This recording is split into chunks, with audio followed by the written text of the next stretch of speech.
Hi everybody, welcome to Voca Tales. I'm Matt. And I'm Sarah. And we could use your help finding the last piece of a tricky puzzle.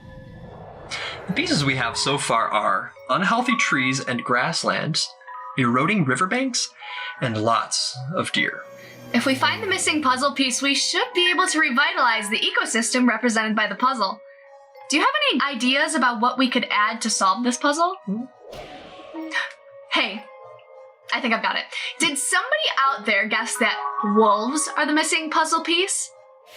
I think you're right. Wait a minute. Wolves? How could they be helpful? I thought that they just howled at the moon and terrorized pigs in fairy tales. Well, not quite.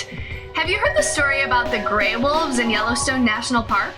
Yeah, actually. Weren't they all hunted and removed to help protect the cattle herds? Yep, pretty much. There were actually no wolves at all in Yellowstone for 70 years. People hunted them until they were completely extinct from the area.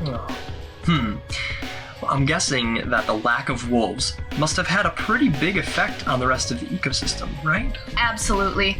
The removal of the wolves caused something called a trophic cascade. This is what happens when the population of a top-level predator decreases significantly enough to cause major changes in the populations and behaviors of species further down the food chain. Wow, okay.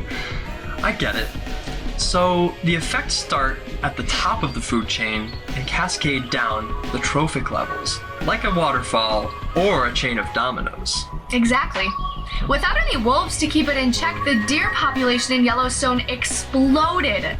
And they didn't have to worry about moving from place to place to avoid predation, so they could eat all the vegetation in an area before moving on. Well, I see where this is going. With the deer eating all the trees and the grasses, the root systems in the ground would weaken, causing an increase in riverbank erosion. Yup. And after a while, the lack of vegetation ended up harming the herds of deer as well. Luckily, wolves were reintroduced to Yellowstone in 1995, and since then the ecosystem has recovered. The trees are taller, the grass is thicker, and the rivers run straighter. Wow. Who would have known that wolves could change the flow of rivers? I guess the ecosystems are even more interdependent than I thought. Agreed. Let's keep this in mind as we move along to our next activity.